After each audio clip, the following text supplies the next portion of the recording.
pas de limite, se dire oui. T'as une idée, tu l'as fait. Tu risques pas grand-chose. Si tu penses qu'elle est la meilleure au monde, à toi de la défendre. Et si elle est vraiment, elle doit exister, elle existera, quoi. Généralement, une bonne idée, elle voit le jour très très vite. Une phrase qui m'a été enseignée par Louvain, affaire qui traîne, affaire malsaine. Ah, elle est bonne, celle-là.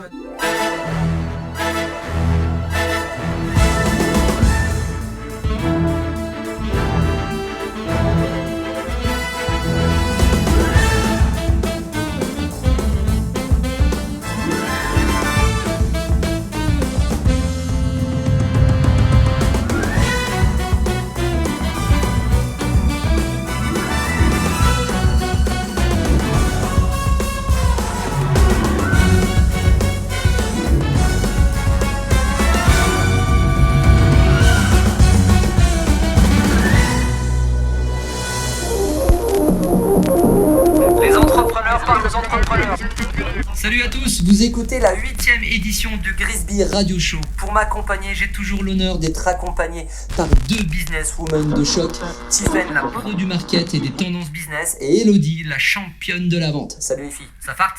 Bonsoir. Chers auditeurs, vous écoutez la dernière émission de la saison. Et pour l'occasion, histoire de finir en beauté, nous avons un invité de marque. Alors oui les filles, je vous le dis, tremblant d'inquiétude, nous ne sommes pas seuls dans ce studio. Oui, il est là. Fondateur du lieu en 1988, il s'est, paraît-il, inspiré du célèbre Café de la Gare à Paris. Associé au festival d'humour Le Printemps des Courges, puis au Printemps du Rire, sa création est aujourd'hui le lieu incontournable du théâtre de divertissement à Toulouse. Auteur de nombreuses pièces, comédien, metteur en scène, son lieu compte aujourd'hui 3 salles pour une capacité de plus de 500 places.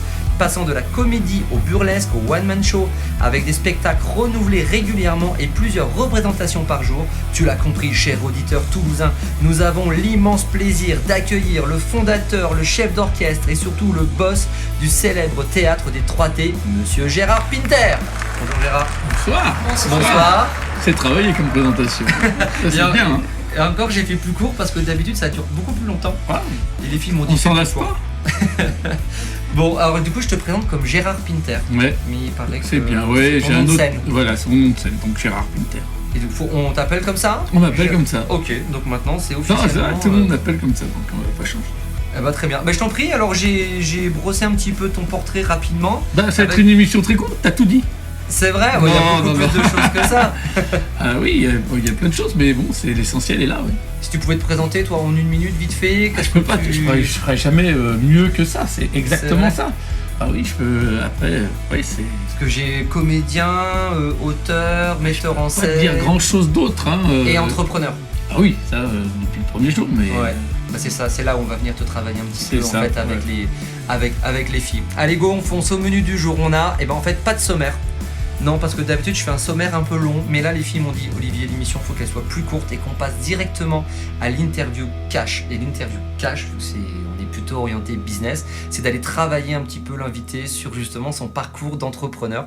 Et on aura à la fin la Killing Info. Et oui, ça c'est une nouvelle rubrique, donc c'est Tiffaine qui va s'en charger.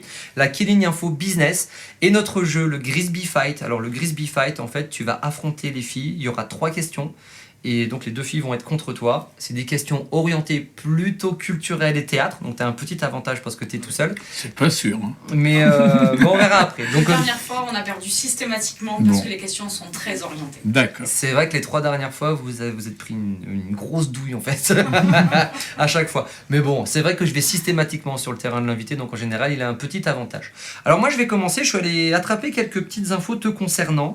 Notamment, j'ai trouvé une interview sur le site de la Dépêche de 2016 où j'ai trouvé quelques infos un peu justement sur tes débuts et tout ça. Et alors j'ai trouvé, on n'avait pas un sou en poche et on a tout fait nous-mêmes. Donc c'est, je te cite, avec Corinne que j'avais rencontrée 5 ans plus tôt dans un camping à Sérignan-Plage. C'est vrai. Elle était informaticienne chez Airbus quand on a démarré et sa Renault 5 Rose nous a servi de camionnette pour les travaux. Mais c'est vrai. C'est complètement vrai, ça. Bah, ouais, mais vraiment, quoi. On a démarré comme ça, on n'avait pas une tonne, quoi. Qu'est-ce qui t'a pris de partir comme ça à l'aventure, de l'entrepreneuriat avec une Renault 5 Rose Moi, je jouais déjà dans les cafés-théâtres un peu partout en France, et on est venu jouer à Toulouse, et il n'y avait pas de café-théâtre, de vrai café-théâtre. Donc voilà, en plus, j'étais tombé amoureux de cette jeune fille. Toulouse, Belleville. Moi, je venais de Lyon, qui était un peu l'équivalent de Bordeaux, un peu serré, un peu coincé. On est arrivé à Toulouse et on s'est dit, moi, c'est une ville de fous, quoi. C'était une des villes où il y avait une fête pas possible. Moi, le rugby, c'était pas mon milieu. Et d'un seul coup, j'étais arrivé dans des bars comme chez Viviès et tout ça. Il y avait une ambiance de taré, quoi, pour nous qui venions de Lyon. Parce qu'on était deux au départ, mon partenaire, lui, il a voulu remonter. Moi, j'ai voulu rester. Donc après, il fallait faire quelque chose, quoi. Et donc, j'ai ouvert les 3T. Ok, mais tu avais déjà ce projet d'ouvrir un café-théâtre C'est vrai que c'était pas mal l'idée de... Non, soit c'était Paris, soit faire carrière, quoi, essayer de faire carrière à Paris, machin et tout. Mais non, mais après c'était le hasard de la vie, quoi. Je me retrouve à Toulouse, je suis avec quelqu'un, il faut faire quelque chose, je suis comédien. C'est pas le job où il y a le plus d'offres d'emploi en province. Donc voilà, je me suis dit, il faut faire quelque chose. Et donc, je me suis mis à chercher une salle. Donc, à l'époque, on m'a fait visiter plein de caves. Je leur disais café-théâtre, ils ne connaissaient pas trop. Ils ne savaient pas qu'est-ce que ça allait donner. Dans quel coin on t'a fait visiter Tout le centre-ville, je me souviens, il y avait plein de caves qui étaient en train de se mettre... l'immobilier commençait à se développer, donc il y avait des choses qui apparaissaient, quoi. Les gens voulaient rentabiliser le moindre centimètre carré. Et un jour, je suis rentré dans cette cour, parce qu'il y avait... Pourquoi je suis rentré là ? Il y avait un garagiste au fond de la cour, et je fais réparer cette Renault Synchro, justement. Et à côté, il y avait toute l'enfilade, c'était des entrepôts, et qui étaient divisés en segments. Et je me suis dit, ce serait pas mal, il n'y a pas de poteau, on pourrait faire un truc sympa. Et on a ouvert les 3T comme ça. Avec un propriétaire très sympa au départ, qui nous a fait confiance, on n'avait pas d'argent, donc il n'y avait pas une avance de faire un bail précaire, mais à l'époque, on pouvait faire un peu comme on voulait, quoi. Ouais, c'était négociable. Ouais, tout était négociable. Ouais. Et le propriétaire, Coustol, à l'époque, nous a fait confiance, on s'est fait confiance, et on a monté ce lieu, qui à l'époque, la cour des 3T, c'est-à-dire le hall de la rue Gabriel-Péry, était un des endroits les plus mal famés de Toulouse. Ça, c'est une des phrases que j'ai attrapées aussi, tout à fait. C'était, des gens nous avaient chaudement déconseillé d'investir dans ce quartier coupe-gorge. Ah ouais, complètement. Je me souviens, il y a des agents de la préfecture qui étaient venus en nous disant, non, faites pas ça ici, on n'arrivera pas à gérer tout ça, vous allez voir. C'était vraiment... c'était glauque, quoi. Il n'y avait pas une lumière. C'était vraiment glauque, hein. Entre les prostituées, puis il y avait une bande de malfrats c'était un peu le quartier de la continuité de la gare, quoi. C'était vraiment le truc craignos. D'accord. Et le fait de mettre de la lumière, d'ouvrir un théâtre qui amène un autre public, et ben ça a aidé le quartier à avoir une clientèle à se développer. La pasta était déjà là juste avant nous. C'est vrai, ils étaient déjà là. Oui, c'était là, ouais. Ah ouais. Et du coup, la rue s'est éclairée et voilà. Et d'autres gens sont venus, quoi. Bon, là, le lien entre la culture et le business, voilà. Ah, mais tout le temps. Vous savez que dans les capitales comme Paris, et ainsi de suite, chaque porte, c'est-à-dire les portes, à chaque fois qu'on agrandissait la ville, on faisait une porte, la porte Saint-Martin, la porte d'Italie, ainsi de suite. Et à chaque fois qu'on faisait une porte, on mettait un théâtre à l'époque pour que les gens sortent le soir et que justement le quartier se clean, devienne beaucoup plus fréquentable. Et c'est comme ça qu'on faisait grandir un quartier, qu'on amenait d'autres gens pour qu'ils habitent là. À côté, il y avait une distraction parce qu'avant il y avait le théâtre. Il n'y avait pas la télé, donc les gens sortaient énormément, mais il fallait amener les gens du soir, les gens qui avaient un peu d'argent pour rentrer dans les quartiers, et c'est comme ça que ça a marché. Dans toutes les villes, je crois, du monde, même, New York, c'est pareil.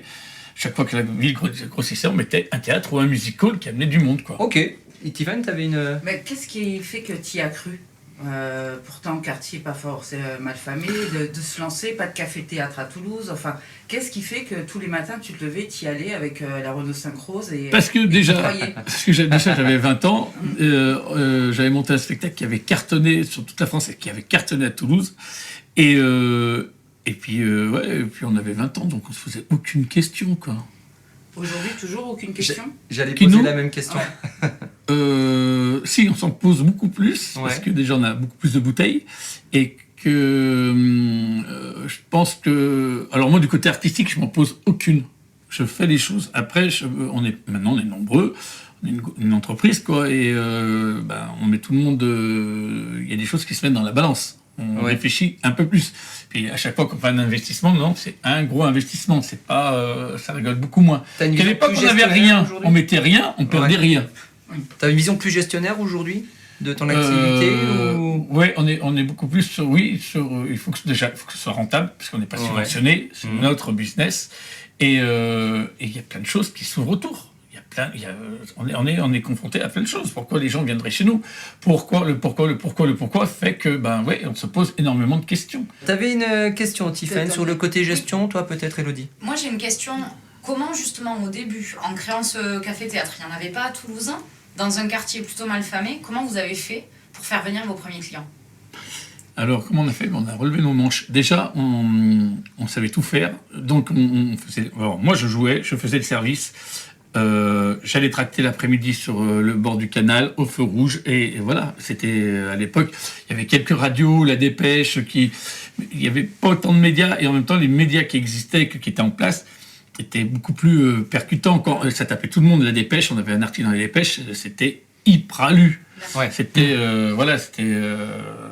Et puis, non, mais après, c'est vrai qu'on a lancé l'histoire des tracts, on allait tracter tous les jours dans le centre-ville, mais on faisait tout et on avait cette énergie de 20 ans d'aller chercher les gens, quoi. Et je me souviens que le premier soir où on a ouvert, on a fait 80 payants. Et, et la salle fait 120 places, donc on savait que c'était... Quoi, on savait pas que c'était parti, mais ça nous a mis un bol d'air pour la fin du mois, quoi. Voilà, on marchait au mois, quoi. Donc, voilà. Ouais, alors qu'aujourd'hui, de quoi ? Quand tu dis que tu fonctionnais au mois à l'époque, maintenant ton prévisionnel d'activité. Ça, c'est pas moi qui gère ça, c'est Co. Qui est beaucoup plus... Non, mais c'est vrai, c'est elle qui Co, gère c'est ta vraiment femme, ça. hein. Ouais, c'est ma femme qui gère vraiment ça de main de maître. Et donc, elle me dit là, il va falloir lever le pied, là, tu peux y aller, là, tu peux pas. Voilà.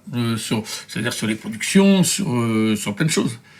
D'ouvrir. Moi, je suis un hyperactif. Donc, c'est-à-dire que je leur dis attendez, on est à 3 salles, on va ouvrir 3 fois par jour, 3 salles. Ok. Hop. On va en faire 2 déjà, et ainsi de suite, quoi. Ok. Et le fait d'entreprendre comme ça en couple, ça doit pas être toujours évident ou... C'est pas toujours évident quand l'un et l'autre veulent se mêler de l'histoire de l'autre. C'est-à-dire que, voilà, à bout d'un moment, on peut se demander conseil, je trouve, on est là-dessus, mais chacun sa place. Moi, je m'occupe de l'artistique et elle s'occupe de tout ce qui est business. Vous faites couple ou pas couple, c'est comme une vraie association. Hein. C'est ça.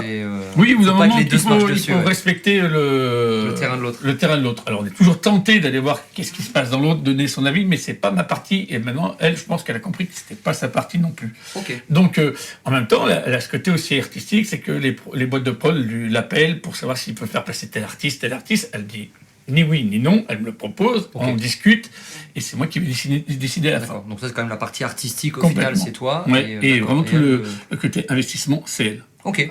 La reconnaissance, elle est arrivée quand ? D'être vraiment reconnu comme un café-théâtre Du public, tu parles ? Du public, des artistes, On était très vite, non, très rapidement, parce qu'on on a fait un super boulot de fond. À l'époque, il y avait un festival qui s'appelait le Printemps des Courges, qui est arrivé et qui était en déficit complet, et on est rentré dedans. Et ça, c'est Co qui l'a pris en main, qui l'a vraiment relevé. On a changé le titre. On a appelé ça on aurait dû le déposer, on était cons à l'époque. Le printemps du rire. Et du coup, on a fait venir tous les gens qu'on connaissait, parce qu'il y avait plein de gens qui étaient venus, qui avaient démarré chez nous, comme Anne Roumanoff, Chantal Latsou, Bigard, et ainsi de suite. On avait un réseau comme ça puis tout le monde se connaissait. Et comme les Trottés étaient devenus en très peu de temps le Café-Théâtre de France, le petit Café-Théâtre de France qui marchait vachement bien, donc les gens vraiment se battaient pour passer. Et les Bodins sont démarrés ici. Vraiment, il y avait un vivier de comédiens. Et bien d'un seul coup, la notoriété est arrivée comme ça, quoi. On a fait venir des gens, vous ne connaissez pas, mais Félag, qui était le Coluche algérien, qui était condamné à mort par l'islam, qui arrivait d'Algérie, personne n'en voulait. Nous, on a dit, tiens, il est vachement bien, ce mec, on va le faire passer. C'était quand ça ? C'était 90 ? Ouais, 90. Ouais. Et voilà, donc ça faisait toujours parler du lieu. Mais quand tu parles de ce réseau, alors du coup le réseau, j'ai entendu le mot réseau, alors moi, ça m'a fait tilt. Tu parles du réseau des artistes dont tu as parlé, mais comment tu le constitues ça au départ ? Parce que on se rend compte sur les festivals, c'est toujours pareil. Ouais. On fait le festival, nous on a une salle, on reçoit les gens, on les reçoit déjà toujours très très bien. Ouais. On était vraiment... et puis ça n'a pas changé. Hein. On a l'air de recevoir. Ça, c'est toi, Florent Père, qui est un copain. Maintenant, il me dit, putain, c'est génial, vous avez l'air de recevoir. Okay. On organise tout pour que le séjour de la personne qui vient, qu'on invite ou qui veut venir, soit le plus beau séjour. Et on va lui faire découvrir Toulouse, on va l'amener dans les endroits qu'on aime. Ouais. Donc voilà, il va se passer quelque chose. C'est pas le mec qui vient jouer, qu'on met à l'hôtel et on part. Non, D'accord. pas du tout. Il y a une vie derrière. Ok. Et comme ça devient... oui, ça devient, parce que si c'est des gens sympathiques qui nous correspondent, ça devient des amis, donc ça fait le côté réseau, quoi. D'accord. On leur file un coup de main en prod, on coproduit certains spectacles, on a vraiment un rôle... on aide les gens à un moment donné. Oui, il y a un vrai partenariat qui Non, ouais. s'établit et une relation... Là, on va recevoir une troupe de Parisiens avec Castro, qui avait besoin de roder son spectacle 3 semaines avant d'aller à Paris. On lui ouvre le théâtre, ma troupe se met en stand-by, on le met en avant, et c'est rare, quoi. Et toi, les jeunes artistes, tu vas aller... J'ai une question juste Ouais, comme ça, vas-y. quand j'y pense. Je pensais à...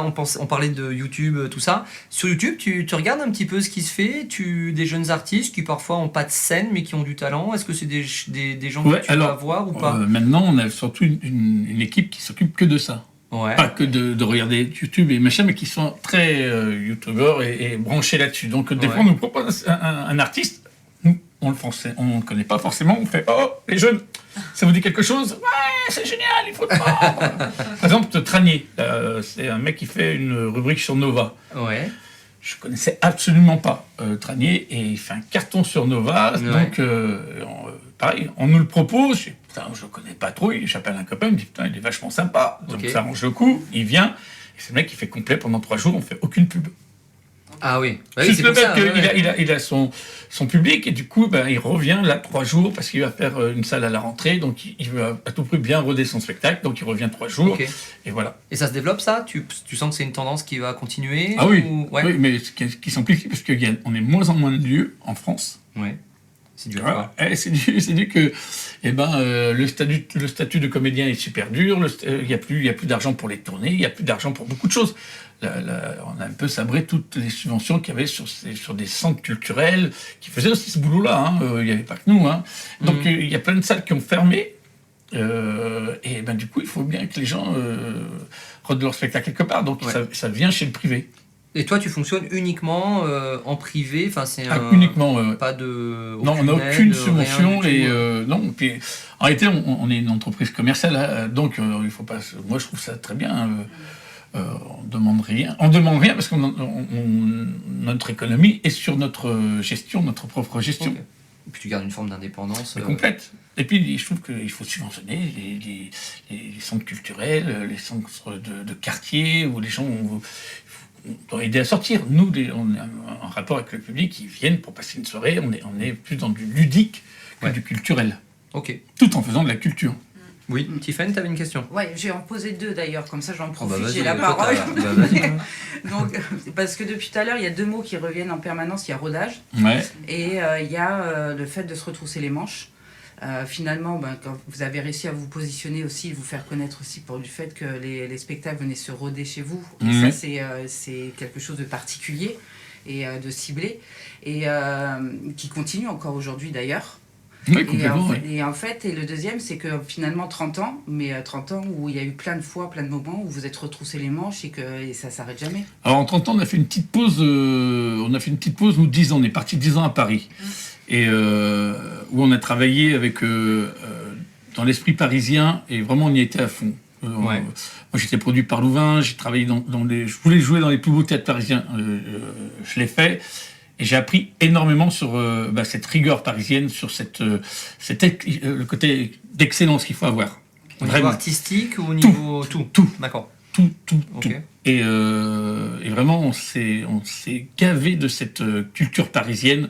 Corinne, elle travaillait chez Louvain, elle a fait de la télé, et tout ça. Il y a ce côté pro, archi-pro. Et quand on est revenu au bout de 10 ans, pour des raisons, parce que le lieu était un peu à l'abandon, on l'a récupéré et on l'a monté de 3 niveaux, même par rapport à ce qu'on avait laissé. Pendant 10 ans, tu t'en occupais plus Non, du du tout, tout. et c'était... Tu De l'avais... tout, tu j'étais l'as vraiment à repris, Paris, j'écrivais pour le cinéma, j'écrivais pour le théâtre, je jouais au théâtre.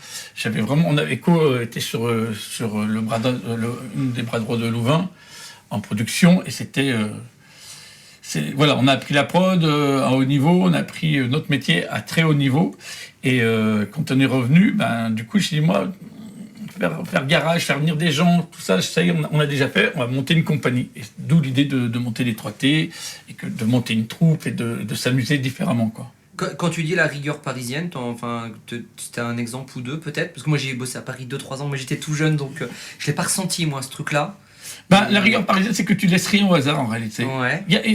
Que ça marche ou ça marche pas, tu ne laisses rien au hasard. Mais c'est la rigueur parisienne ou c'est la non-rigueur toulousaine? Non, alors non, je suis pas sûr que ce soit la non-rigueur. C'est comme toute école. Écoute, il y a une école à faire au bout d'un moment. Ouais. Voilà. Tu fais une école à Paris, c'est la capitale des théâtres, il y a 52 théâtres privés. Donc entre eux, déjà, il y a une grosse concurrence, il y a un gros concours. C'est dû à ça, et au bout d'un moment, le public, il choisit entre le théâtre où la moquette fait 10 cm d'épaisseur parce que c'est entretenu, que les cadres sont beaux, que les affiches sont belles et que tu es bien reçu, par rapport au théâtre qui est laissé à l'abandon, où c'est dégueulasse, ça pue, les chiottes sont pourries. Et ben voilà. Okay. L'excellence, elle est là. C'est qu'au bout d'un moment, comme il y a ce... Ta devanture doit être belle, l'accueil doit être sympa, et ainsi de suite. Donc, le sens du détail, quoi. Ouais, c'est très poussé, le sens du détail très poussé. Voilà, et c'est ce qu'on a appris nous en revenant. Donc, c'est-à-dire que même quand on reçoit des gens, nos loges sont nettoyées de fond en comble, il y a une corbeille de fruits qui les attend, et plein de choses, plein de petits détails qui font que le mec il fait merci. Même vos bureaux sont impeccables. Même nos bureaux sont impeccables, même l'accueil du public, quand ils montent dans les bureaux, il y a 300 costumes, on met en avant le côté théâtre, costume, tout est calculé en réalité. Ça marque les esprits, hein, je te le dis. Moi, j'ai découvert il n'y a pas longtemps, c'est Elodie qui m'a amené, et j'ai emmené ensuite mon stagiaire, Lorenzo, qui est venu. Un spécial dédicace à Lorenzo qui va finir à l'AS Monaco. Et voilà, mais du coup, je lui ai dit, viens voir dans les bureaux.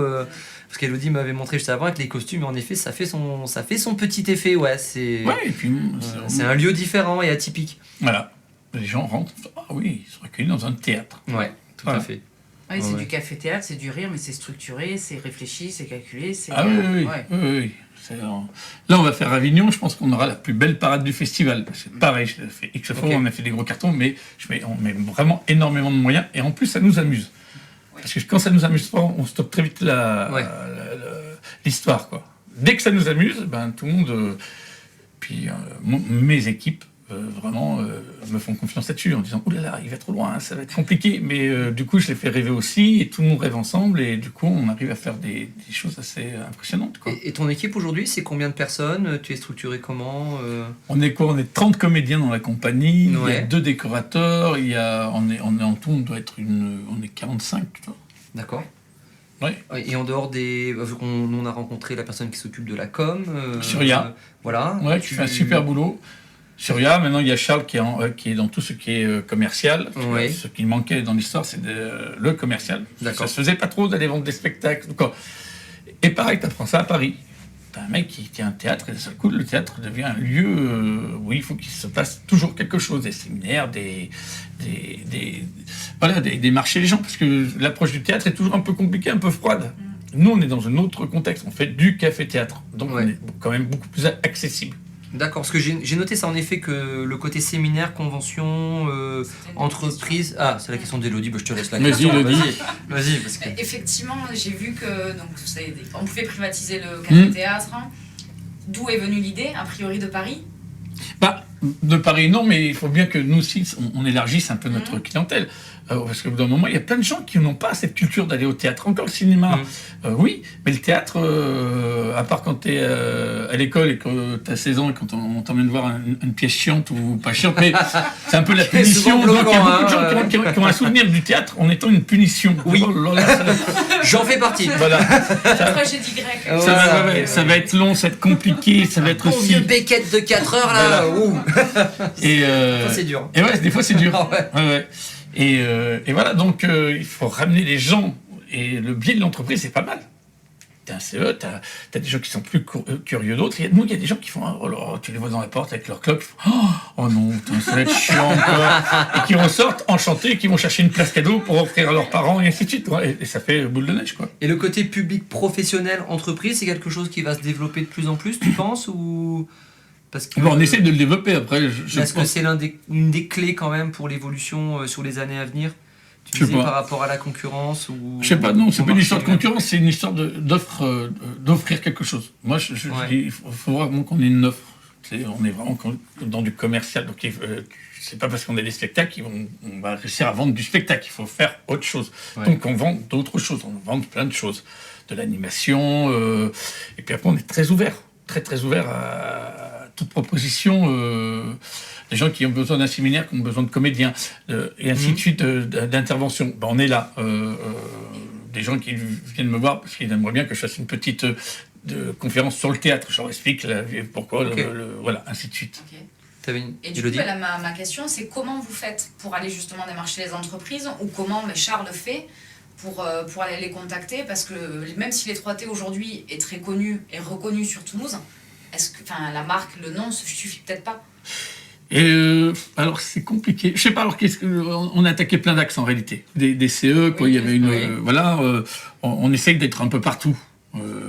La table ronde, toi. Et puis Côté- après il y a aussi un côté un peu boule de neige. C'est quand on en réussit une, le patron qui organise ça, c'est Fabre, il va en parler à un autre patron, à un copain à lui qui est directeur aussi d'une entreprise et qui dit c'est pas con ton idée et ainsi de suite. Et ça fait voilà. Ça, on a quand même un côté bouche-oreille qui est excellent. Donc ça renvoie toujours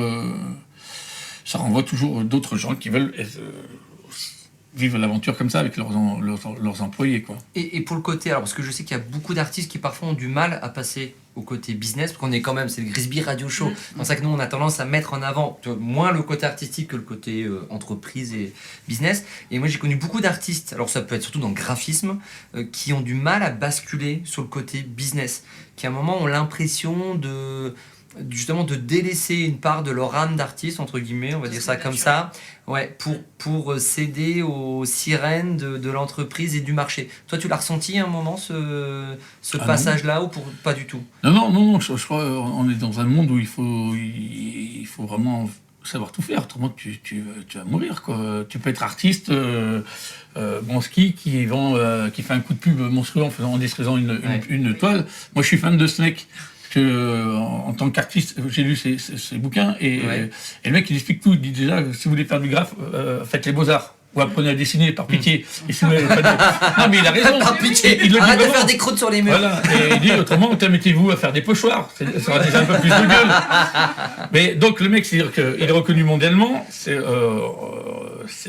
Apparemment, ça serait le leader de Massive Attack. Le mec, il est quand même... Oui, il y a des rumeurs qui ont circulé. Attends, c'est un super bon graffeur.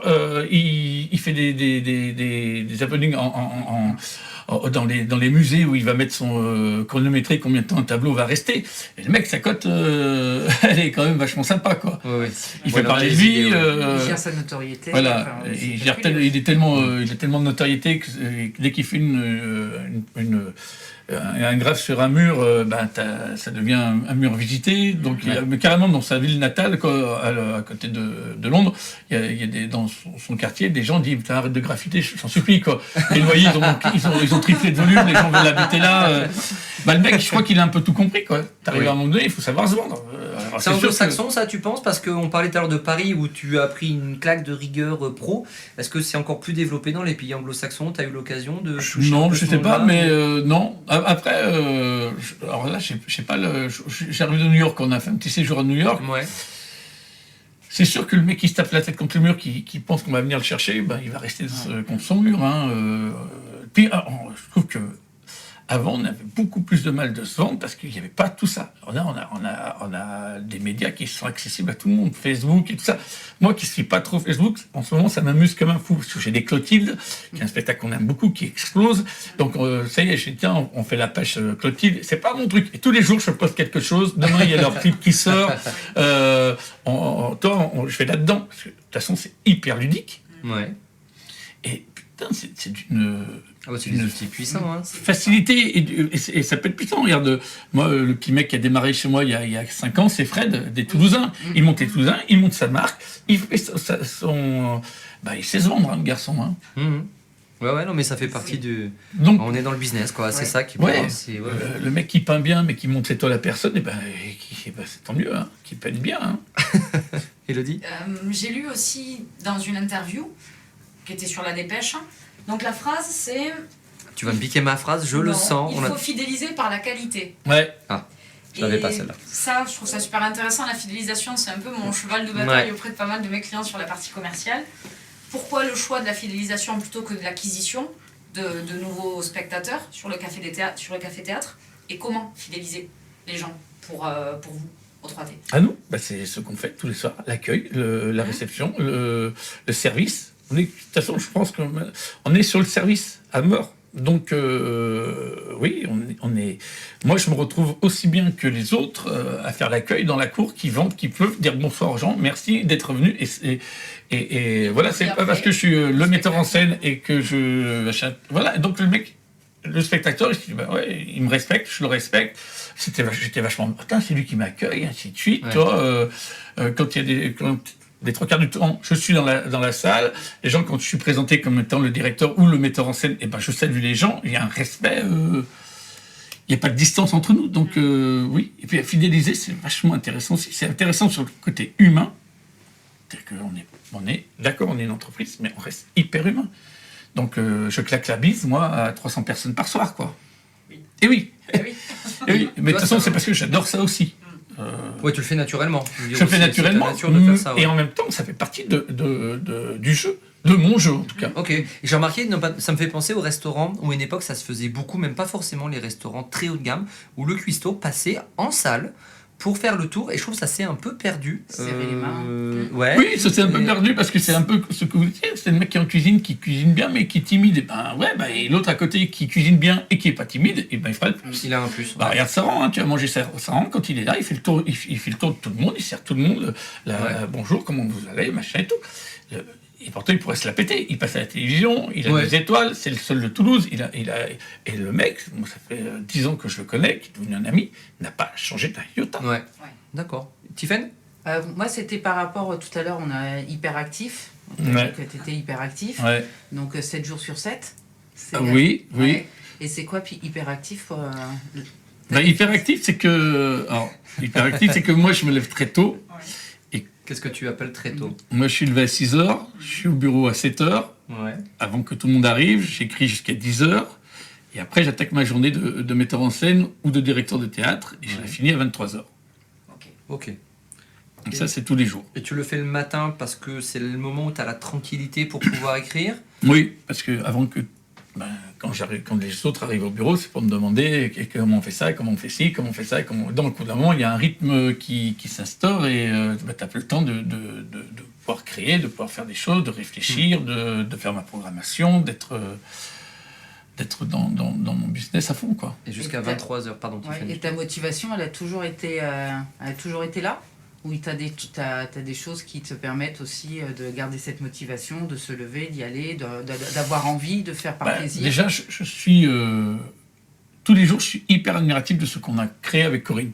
Donc, quand je regarde, je rentre dans 3 théâtres, je fais putain, bravo, quoi, on y arrive, ça tient la route, on travaille énormément, mais on s'amuse aussi, et on a vraiment des plages de joie et de bonheur qui font que, oui, c'est contraignant, oui, c'est beaucoup de boulot, oui, c'est si, mais la réussite est là. Donc ça fait, voilà. Là, mon fils qui rentre dans l'entreprise, c'est hyper valorisant, je trouve, pour tout le monde. Il a fait une école de commerce, donc on est en plein dedans. Le pauvre. Non, c'est vrai. Donc il arrive, il savait pas où aller. Je dis, on n'a pas de commerciaux dans l'histoire, personne ne s'occupe du commercial. Est-ce que tu... Sa mère n'était pas complètement d'accord avec moi, et puis il s'est implanté. D'un moment, il me dit, moi j'aimerais bien monter sur scène. Je dis, oh là, c'est très bien, tu vas tout voir, mon vieux. Donc là, je viens de le faire monter sur scène. Donc il y a vraiment un échange avec tout le monde, quoi. Je l'ai vu sur une photo en train de faire le service du vin.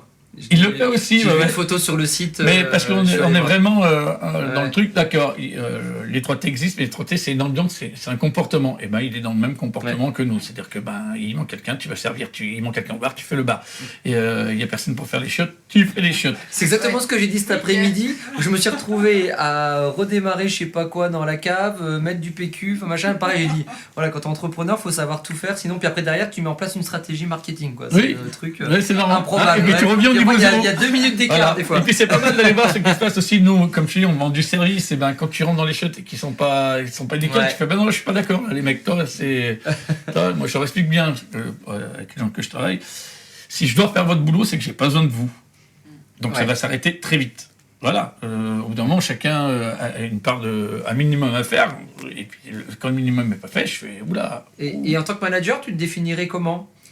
En tant que manager d'équipe? Pas plutôt sur l'exemplarité, sur la terreur, sur la bonne humeur? Justement, moi, j'ai instauré un truc même avec mes comédiens, c'est que déjà l'autonomie. Ouais. Je prône l'autonomie. Alors, nous, les comédiens ont un côté, il faut les materner. Mais il ne faut pas que ça aille dans un excès absolu. Parce que, pareil, moi, je cherche des vêtements, des costumes, parce qu'un comédien sort de scène, laisse tout par terre, et tout. Mais après, c'est l'autonomie sur les spectacles. C'est-à-dire que je ne vais pas être en tant que metteur en scène tous les soirs dans la salle pour voir comment évolue un spectacle. Voilà, j'y vais pour recaler, mais je ne vais pas me taper un spectacle le même tous les soirs. Parce que, alors, c'est ma méthode. Il y a plein de metteurs en scène qui aiment bien briller, qui sont là à prendre des petites notes. Déjà, moi, les notes, c'est pour l'école, c'est pas pour... on est entre adultes, au bout d'un moment, il faut arrêter. Donc, j'ai instauré ça. J'ai mis 10 ans à créer mon équipe, donc ils savaient exactement comment je fonctionne. Je ne suis pas ni tyrannique, je n'ai pas besoin de cours, j'ai juste besoin d'un résultat et d'une excellence. C'est tout. Et d'une rigueur. Alors nous, voilà, le mec qui me dit moi je ne peux pas travailler pendant les fêtes de Noël parce que j'ai une famille, je fais autre chose. On est un peu les on est un peu les chocolatiers d'histoire, quoi. Les grosses périodes où les gens vont au spectacle, c'est les fêtes de Noël. Donc le mec, je dis c'est très bien, c'est pas un souci. Mais c'est la grosse période, ouais. Ça fait partie des grosses périodes. T'as quoi d'autre comme grosse période là pour les spectacles? Après, il y a toujours une saison. Et puis voilà, ça fait de octobre à maintenant. Ouais. C'est la grosse saison. On sait que Toulouse, mais partout, hein, mais mai-juin, tu commences à tousser un petit peu. Ouais. Et ce qu'on a découvert il y a 2 ans, c'est que le deuxième gros mois de l'année, c'est juillet. Ah ouais. C'est dû à quoi? C'est dû que déjà on est fermé au mois d'août, donc par rapport au mois d'août, c'est très joli. Non, c'est dû que en été les gens partent beaucoup moins en vacances. Oui. Et quand ils partent pas en vacances, ceux qui ont des gamins les donnent aux grands-parents, ça se fait de plus en plus. Et parce que maintenant, tu prends tes gamins, tu les mets dans l'avion, ils partent à Paris, ils partent n'importe où. Donc nous, on a quand même beaucoup de gens, d'étudiants qui ont grandi à Toulouse, qui sont installés à Toulouse, des ingénieurs, ainsi de suite. L'été, ils sont, comme le mois de juillet, libérés des gamins. Donc qu'est-ce que tu fais quand tu es libéré des gamins? Tu fais ce que tu fais pas, tu fais ce que tu fais pas l'année. Et donc nous... Et oui, c'est encore beau. Puis c'est sympa. Et puis t'as pas eu le temps de venir. Et nous, c'est notre plus gros mois, un des plus gros mois, parce que les gens viennent en couple. Et il y a une ambiance de folie. C'est des gens qui ont envie de sortir, qui font.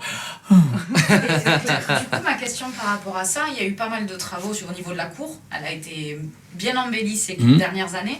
C'est quelque chose qui a été fait avant que vous vous rendiez compte que juillet est un bon mois, ou c'est parce que vous avez eu du monde sur juillet que vous avez décidé d'embellir la cour? Non, t'as rien à voir avec juillet, c'est que je suis toujours parti sur l'accueil. Okay. Donc voilà, d'un seul coup, on accueille des gens dans une cour, il y a 1000 personnes qui se croisent le samedi, le vendredi, ça fait beaucoup de monde, et à part leur filer des murs en béton, je dis non, on va faire autre chose. Donc voilà, il y a le truc qui est arrivé, il y a le mur de LED qui est arrivé, et ainsi de suite. Mais ça, des idées, je leur dis à mes équipes, j'en ai 100 par jour, je vais juste en garder une par mois. Okay. Donc voilà, les LED, c'était une... alors après, il faut que je l'impose à mon équipe, parce que moi je dis à Co, ça va être génial, faire un mur de LED. Tu regardes, fait, oui, bien sûr. Et c'est là où elle dit combien? Et là, elle dit combien?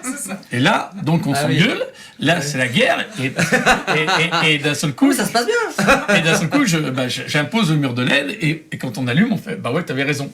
Mais j'ai eu tort sur certains trucs, donc... mais voilà, ça c'est un exemple. C'est comme le food truck, elle me dit, non, mais moi je rentre pas dans tes histoires, tu te démerdes, machin, tout. Elle a pas eu de chance, je vais sur... je trouve le miracle, je trouve le camion qui, dans le fin fond de l'Aveyron, qui coûte pas cher du tout, qui est en état, je le ramène, à partir de là, on fait, ouais, on va le faire. Comment tu tries tes idées? Parce que, bon, les filles me regardent, je crois j'en ai beaucoup, et il faut trier. Et c'est quoi ton critère pour... c'est à l'envie, tu vas au feeling Non, alors, déjà, il y a l'idée qui peut rapporter de l'argent. Ouais. Dans celle-ci, elle va déjà arriver au-dessus du panier. Ok. Il y a la deuxième idée qui fait que ton quotidien va être embelli. Ok. Ça, c'est la deuxième, voilà. Après, c'est la troisième qui est la bonne idée, mais qui sert à rien. Elle va être mise un peu au placard. Ah merde, il y en a plein. Oh là, il va falloir que j'en enlève quelques-unes. Tu la jettes pas. Tu l'as mis où? Tu la mets en stock, elle reviendra un peu plus tard, peut-être améliorée. Et puis, tu as la mauvaise idée. qui était bien à 23h avec 10 grammes, c'était fabuleuse, et puis à 6h du matin, en étant... voilà, donc c'est une caricature, mais des fois, t'as la bonne idée, tu sais, génial, puis à ce bout, putain, non. Tu les notes, tu les notes quelque part quand t'as une idée comme ça à la volée? Oui. J'ai des tiroirs plein de papier. Papier, ouais, d'accord. J'en ai mais des tonnes, donc après, ou des fois, je retombe dessus, putain, voilà, on est passé à côté... Tu crées des moments où tu y retournes et tu... D'accord, ok. Et t'arrives à en sortir des trucs même après coup Des trucs hyper loin. Mais des trucs... le food truck, je pense que ça fait... ça ressort à un moment donné, tiens, pourquoi on ne ferait pas ça puis après, des idées que tu chopes en allant à Paris, à New York, machin, tu vois, tu te dis, oh, tiens, ça serait bien qu'on le fasse, et ainsi de suite. Moi, par exemple, la prochaine idée que j'ai, qui va être un peu dure à mettre en place, que je veux...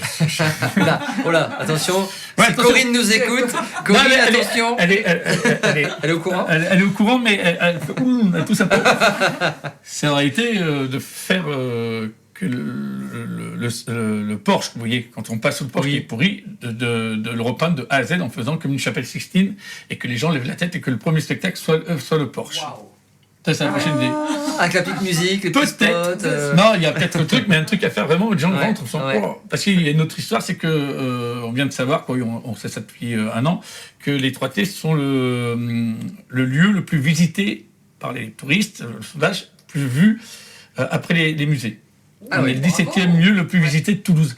Donc ça vaut le coup aussi de nous de dire, c'est toujours une soirée, il n'y a pas d'acquis. On va garder le truc, et si on mettait ça en plus, que les gens font waouh. C'est pour quand ça ? C'est pour quand que Corinne soit au courant Elle est au courant. Après il faut choper la copropriété, que tout le monde soit d'accord, et bon, en plus on fait que embellir, décliner et embellir les trucs, donc voilà, ça c'est une des idées. Ok. Qui va nous coûter énormément d'argent, mais qui va mais le matin, quand on va se réveiller, quand on va venir et qu'on va passer dedans, c'est joli. Ouais. Et toi, qui même fait si ça partie de la t'épate. qualité, de tout ça. Du service, de tout.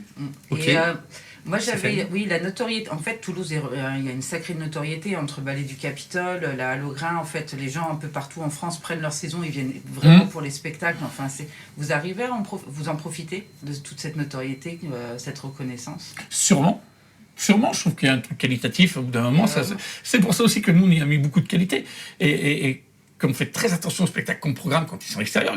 Ce qu'on monte, on sait exactement ce qu'on fait, puisqu'on a un peu de métier.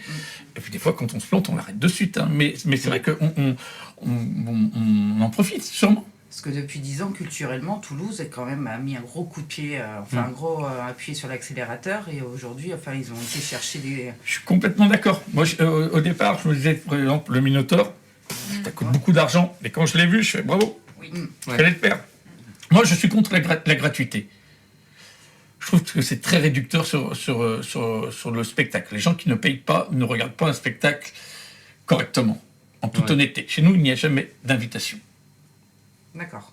Alors, il faut aussi les parents, les machins, mais on évite, on ne fait pas de jeux gratuits, on n'offre pas de place comme ça, et ainsi de suite. C'est très sélectif, la gratuité. Pour une bonne raison, c'est que le mec qui n'a pas payé, il s'en branle. Pour lui, ça n'a aucune valeur. Ce qui ne se paye pas n'a pas de valeur. Voilà, et non, mais c'est que les acteurs, maintenant ça change un peu, mais tu as plein de gens qui et vous vivez de ça? Bah oui, on travaille 6 heures par jour, monsieur. Et oui, tu vas chez ton boucher, le premier truc, c'est quand est-ce qu'on m'a amené une invitation? Quand est-ce que tu me files un beefsteak?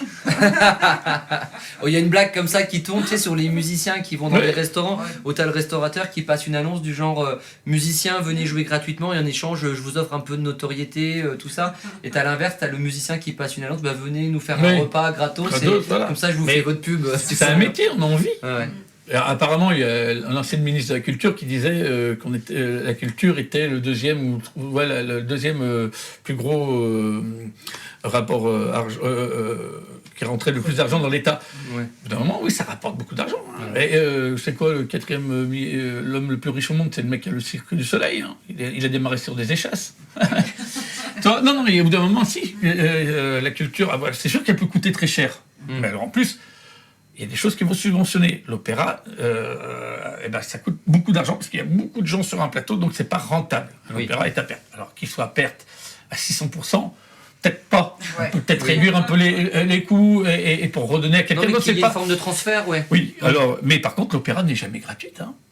les abonnements coûtent super cher. Et puis, alors, ce qui coûte super cher sur nos impôts, je pense que ça coûte le double. Tout le monde paye pour l'Opéra du Capitole. Donc, c'est vrai que là, il faut qu'il y ait l'excellence, il faut qu'il y ait la tenue. Et c'est fait pour ça. Et c'est fait pour ça. Ouais. Ils ont bien remonté. Ils ont super bien monté. Et à l'époque où moi, je suis parti à l'époque où il y avait Plasson. C'était le premier opéra d'Europe, orchestre d'Europe. On a toujours l'opéra, le Capitole a toujours eu un. Après, on a Audi Sud, qui a une notoriété mondiale, déjà nationale, ça c'est sûr, mais que tu vas dans n'importe quelle ville, tout le monde connaît Audi Sud. Donc on est obligé, quand on n'est pas obligé, il y a une rigueur, il y a une qualité, il y a une excellence à avoir. Et voilà. Et puis ça fait partie aussi, sûrement, de cette industrie Airbus qui donne aussi. On fait des avions, on fait pas des 2 chevaux. Mais je sais pas, inconsciemment parlant, on a des ingénieurs aussi à la tête de tout ça. On a une population quand même un peu cultivée, on va dire. Ce que je trouve hyper intéressant, c'est que tu n'arrêtes pas de parler d'excellence, de service. Et en fait, vous êtes beaucoup sur de la comédie, sur de l'humour. Et c'est vrai que c'est pas forcément quelque chose qu'on va associer au côté drôle. Donc parce que alors, les gens qui viennent chez nous, on a beaucoup de gens qui vont à Paris et qui, quand on leur propose une pièce, la critique, c'est mieux qu'à Paris. C'est excellent. Voilà, le rapport que j'ai, moi, avec le théâtre d'humour. Tu peux faire vraiment de la daube, et je peux prendre la même pièce et en faire un succès. Ou, à Paris, comme ça a été parodé, ils n'ont pas eu le temps de le travailler, tout coûte très cher, donc des fois, tu vas avoir une pièce, tu dis, merde, putain, ils sont passés à côté de ça. Alors, j'ai juste le mérite de dire, merde, ils sont passés à côté de ça. Et moi, de prendre le temps de le monter avec mes équipes, et je connais super bien mes comédiens, je sais exactement où je peux les amener et où je ne peux pas les amener. Combien de temps il faut, tu penses, pour justement amener une pièce comme ça, pour qu'elle soit nickel, bien travaillée? Ça demande vraiment... c'est quoi? C'est en semaine? C'est en mois? C'est en semaine. Après, tout dépend des pièces. Ouais. Tout dépend des pièces. Nous, c'est en semaine. Il faut 3 semaines pour monter une pièce. Et après... C'est court, finalement, 3 semaines. Ouais, mais on y est tout le temps. Et non, c'est 3 semaines, 1 mois maximum. Quoi, pas maximum, il est plus long. Mais, et après, c'est en public, il faut que l'excellence arrive très vite. C'est-à-dire que nous, une pièce, au bout d'une semaine, il faut qu'elle soit rodée. C'est-à-dire que voilà. Et puis, nous, on a un truc. Moi, dès que je vois une pièce qui fatigue, c'est-à-dire que les acteurs sont fatigués dessus, on l'arrête. Je reviens voir le spectacle, je fais, on va pas aller plus loin. On va monter une autre. Ok. Vous n'y croyez plus, je n'y crois plus. Terminé. On va passer à autre chose. Dossier suivant. Ouais, exactement. D'ailleurs, j'ai une question. J'ai repéré par une de tes citations. Tu dis adorer l'ambiance du marché Victor Hugo. Alors, c'est le côté business, hein, c'est ça que ça m'a parlé. Les commerçants et les gens qu'on y croise, ça, c'est Toulouse. Et qu'est-ce qui plaît tant à un artiste que ce monde des commerçants qui est quand même à l'opposé Alors, déjà, parce que je suis un fan de cuisine. Ouais. J'adore cuisiner, c'est mon échappatoire. D'accord. Et que le marché est un lieu de rencontre et de vie. Et je trouve que Victor Hugo, ça fait partie de Toulouse, c'est qu'on rencontre encore les vieux Toulousains, les vieux artisans. Et il y a, voilà, pour une ville comme Toulouse, il y a 15 ans, gastronomiquement parlant, c'était à chier, il n'y avait rien, et a pris un envol, un envol gastronomique, et que Victor Hugo est devenu un lieu, haut lieu de ça, quoi. Pas que d'achat de... Mais Betty est un super fromager, un super affineur. On a des produits d'excellence. Castet est pareil, en charcutier, c'est un des meilleurs charcutiers qu'il y a sur la région. Il y a des super produits. Et puis on est quand même... on a monté en gamme de plein de choses. Moi, à l'époque, avant de trouver du fromage à Toulouse... T'avais 3 crottins de rocamadour, et puis t'avais rien, quoi, toi. Et puis voilà. Ouais, c'est vrai, et c'est monté, ça monte et l'ambiance du marché. Et l'ambiance, les restaurants, la ville évolue. En face, la place devient super belle. Je suis pas politique, mais je trouve que Moudin, le boulot qu'il a fait de tenir cette rénovation de la ville est grandiose. Comme il a tenu le fait de tenir ce Minotaure où Toulouse, on en a parlé dans le monde entier. Et tu regrettes pas d'être parti de Lyon alors? Parce que j'ai vécu un peu à Lyon vite fait, hein, donc j'ai découvert Lyon où il y avait pareil cette image de Collomb qui était un très bon maire, qui a fait revivre la ville, que ce soit au niveau culturel ou business aussi. Et moi quand je suis revenu à Toulouse, je trouvais que justement que Toulouse avait pris vraiment 3 trains de retard par rapport à ça. En même temps, il a pris 3 trains de retard parce qu'on était dans le sud-ouest, que le TGV n'est jamais arrivé, et qu'il n'y avait pas les navettes d'avion, et que c'était pas un centre de business. Il se passait des choses, on était ancré sur Airbus, et il y avait que ça. Il y avait que ça, Et là, ce coup, il y a des choses qui se sont montées, et ainsi de suite, parce qu'on est quand même sur une mono-industrie. Oui, c'est en train de s'ouvrir sur le pharmaceutique, sur les technologies de pointe, et ainsi de suite. Mais Lyon a évolué parce qu'il y a 1h30 de TGV. Hein. Non, mais c'est vrai. Bah oui, tu prends le train, les gens peuvent même habiter Lyon, travailler à Paris, revenir et vice versa. Toulouse, il te faut l'avion, tu mets une matinée. C'est plus compliqué. C'est plus compliqué. C'est clair. Une dernière question, les filles, sinon on va passer à la Killing Info. Alors, on a une nouvelle rubrique. La rubrique, parce que c'est Tiffen. En fait, je mettais une petite rubrique événement, mais je la foirais à chaque fois. Et ça, je le dirai pas, donc je le mettrai pas dans l'émission. De l'autocritique, jamais. Et donc, Tiffen, tu avais la Killing Info Business, la petite info du mois que tu avais envie de nous présenter. Alors, la petite info du mois, le but c'est de parler aussi des marchés à prospecter qui sont en tendance en ce moment. Sur lequel on peut se concentrer. En fait, c'est lié à un projet de loi qui est en ce moment sur tout ce qui est anti-gaspillage, économie circulaire, et surtout, il y a tout un pavé sur tout ce qui est les invendus. Il y a 25 ans, on a lancé la loi du recyclage, 2016, l'anti-gaspillage. Aujourd'hui, on en rajoute une couche avec les invendus.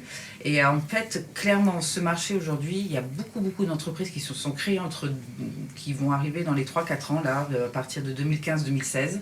Il y a beaucoup de choses qui se sont faites, les entreprises qui se sont lancées sur le recyclage il y a 30 ans, qui ont besoin de passer des caps. C'est un marché qui est en plein boost, et on pourrait même rajouter le culinaire à côté, parce qu'il y a beaucoup de choses. Donc il y a plein d'applis qui se sont lancées, il y a plein de circuits de distribution qui sont nouveaux, qui ne sont pas assez bien connus, et des entreprises qui ont besoin, alors soit il y a des idées business nouvelles à lancer, parce qu'il y a toujours des choses bonnes à faire, soit des entreprises qui ont besoin aussi d'être accompagnées, qui ont besoin de passer à des caps, qui ont besoin de sortir un peu. Il y a une concurrence qui est en train de se créer, donc ils ont besoin de se différencier. Tu conseillerais quoi, toi, justement? Vraiment de s'intéresser à ce marché-là. Il y a 3 choses, c'est recyclage, anti-gaspillage, les invendus et le culinaire. D'accord, 3 ça fait 4 choses là en fait. 4, ouais. Ok. Tu fais pas ça fait 4. Ouais, mais je te voyais compter sur les doigts en même temps, donc forcément, on est à la radio, mais l'auditeur, tu peux le bluffer, mais pas moi. J'ai rajouté le culinaire parce qu'il y a vraiment un truc sur le culinaire. Enfin, il y a beaucoup, tout ce qu'il y a. Alors, pas pour les régimes, mais il y a Kitok, il y a plein de choses qui se lancent sur la livraison des plats parce que les gens n'ont plus envie de cuisiner. Il y a même des appartements qui se créent sans cuisine aujourd'hui, des complexes immobiliers où la cuisine n'existe plus. Et le culinaire est vraiment en train de bouger aussi. Et donc. Faut être innovant de toute façon. Ce que nous disait Gérard tout à l'heure. Faut se bouger le cul, les gars. Là, il faut y aller, faut foncer. Par contre, fais gaffe parce que t'as dit 3 idées, t'en as offert une 4e. Gérard, il a dit faut pas offrir l'idée en plus. Parce que il faut la vendre ta 4e idée. T'as dit 3, t'en donnes 3. À la 4e, si tu la veux, tu passes à la caisse. T'avais une autre info? Tu m'en as parlé tout à l'heure. Non, c'est lié à ça. C'est qu'en fait, on nous parle. Donc en fait, ça on le mettra pas alors. Par rapport au CAC 40, c'est ça? Oui, par rapport au CAC 40. Mais non, mais parce qu'on C'était quoi ton idée? En fait, il y a toujours des entreprises où investir. Elle au taquet. Et en fait, ce qui nous intéresse, nous entrepreneurs, qu'on met pas assez en avant, c'est les marchés où il faut aller, où il faut prospecter, où c'est maintenant. Et pourquoi maintenant aussi parce que c'est bien beau de dire, et pourquoi, qu'est-ce qui se passe, enfin. Où est-ce qu'on met nos sous? Vas-y, là. Et je pense qu'il faut arrêter de faire le CAC 40, il faut faire la prospection. Le CAC 40 de la prospection. On fera un brainstorming pour trouver un nom. Ça, c'est sous un métier, mais il y aura. En gros, l'idée, c'est de définir des marchés sur lesquels il faut investir, entre guillemets, où tu peux te lancer des business. Prospecter des marchés, toi, en tant qu'entrepreneur ou indépendant. Tu sais, tu vas pas te cacher les dents. Oui, et puis c'est un marché qui bouge, qui est en demande. Et donc, à toi d'aller rencontrer ces gens-là et de voir s'il y a une adéquation entre ce dont ils ont besoin et ce que tu proposes ou pas, quoi. Ok, même si, comme en 88, le quartier a l'air être un coupe-gorge, le truc mal famé et tout, mais il faut y aller, quoi. Voilà. Donc là, tu nous repères les quartiers. Le recyclage, ça fait pas rêver, mais il faut y aller. C'est ce slogan de fou. Donc, le recyclage, ça fait pas rêver, mais il faut y aller. Bon, qu'est-ce que tu penses de ces infos? Non, les filles, elles sont super branchées. Ah ouais, business. Ah ouais, c'est... C'est vrai. Il faut y aller, il faut être entre eux. Le recyclage, oui, ça va être un gros business. Énorme business, Il faut quoi. s'y intéresser maintenant. Le recyclage de comédiens, Hein? Le recyclage Eh de ben, comédiens quand il est un peu usé, écoute, fatigué. Je vais te voir toutes les vieilles là qui tournent plus. J'ai toutes les. J'en ai Des noms. édité. Ouais, non, Des je noms. rigole. On le mettra C'était pas. le grand truc. Les fans de plus de 50 ans, il n'y avait pas de film qui était pour elle et ainsi de suite. Oui, donc, j'avais vu ça, ouais. voilà. Bon, écoute, hein. Écoute. Recyclage. Bah voilà. Recyclage. Économie circulaire. Voilà. L'économie Et circulaire. les vieux aussi, quoi, les vieux acteurs. Bah oui, moi je me lance même pas là-dedans. Bah allez, on va passer au Grisby Fight. Donc le principe du Grisby Fight, attention, les filles se regardent, tout ça, parce qu'en fait, c'est vrai que Gérard nous conseille de mettre une caméra, mais c'est vrai qu'on va finir par le faire parce qu'il faut voir le une fois que sketch. c'est détendu, Ça va l'ambiance, tout de suite on mieux. Ah, est ouais. tous en slip, Mais c'est marrant, mais exactement, bon. ouais, c'est vrai. Vous n'avez pas le visuel, tant pis. Avec pour vous. une machine à bulles, tu sais, on va cracher des petites bulles, tout ça, ça peut être sympa. Donc le Grisby Fight, il y a 3 questions. Et donc c'est celui qui répond le plus vite ou qui est le plus près de la bonne réponse. Soit vous les filles, pardon, ouais, elle veut pas tricher, c'est vrai que c'est pas une tricheuse Tiffen. Soit celui qui ou celle qui est le plus près de la bonne réponse ou qui est le plus rapide. Donc première question, donc elles sont orientées quand même théâtre, un peu business quand même. Donc je suis quand même parti là-dessus. Première question, le Royal, tout premier café-théâtre de France qui était situé boulevard Raspail à Paris, ne fonctionna que 3 mois. Mais en quelle année a-t-il été créé? Le tout premier café-théâtre de France s'appelait le Royal, était situé boulevard Raspail à Paris et n'a fonctionné que 3 mois. En quelle année a-t-il été créé? Ne lève pas le... Des dizaines Bah celui qu'on va faire, celui qui est le plus près. des années 60. Donne-moi une date précise s'il te plaît. 60. Une année, je te demande pas le mois, l'année précise. Non, moi le Royal, il a duré que 3 mois. Ouais. 39. En 39, et toi Tiffen? J'en sais rien. Eh ben c'est Tiffen, c'est Ah. 66. Ouais. Le vrai café-théâtre. Bravo les filles. Bravo. Un point. Café-théâtre. Il y a eu- 3 mois, j'ai eu le mec qui l'ouvre juste avant la guerre, toi. Ouais, mais oui. C'est ça. T'es mal barré, quoi. Oui, ça pourrait. Alors avant ça s'appelait pas vraiment café-théâtre, ça portait, c'était plus du Cabaret. Voilà, cabaret, ce genre de choses. Mais le café-théâtre vraiment c'est 66, donc c'est le Royal. Un point pour les filles. Attention Gérard. 66, Attention. attends, le café de la guerre, il est né en quelle date? C'est après. Ouais, Je crois que c'est après. 73, Ouais. Après. Ouais. Deuxième question. Inscrite dans le Guinness Book des records. Je pense que Gérard va être hyper réactif. Quelle est la pièce française la plus jouée dans le monde? Le monologue du vagin. Non. Officiellement Pardon, inscrite je sais dans pas. le Guinness Bien Book sûr. des records. Quelle est la pièce française la plus jouée dans le monde? Eh ben, Cyrano de Bergerac ou la cantatrice chauve? Non. Moi j'aurais dit Père Noël est une ordure. Enfin, plus Alors la cantatrice, oui. La cantatrice chauve. La cantatrice était la plus jouée en France, je crois. En Mais France pas dans le monde. Ouais, Ah ouais. je crois qu'il y a un truc comme ça.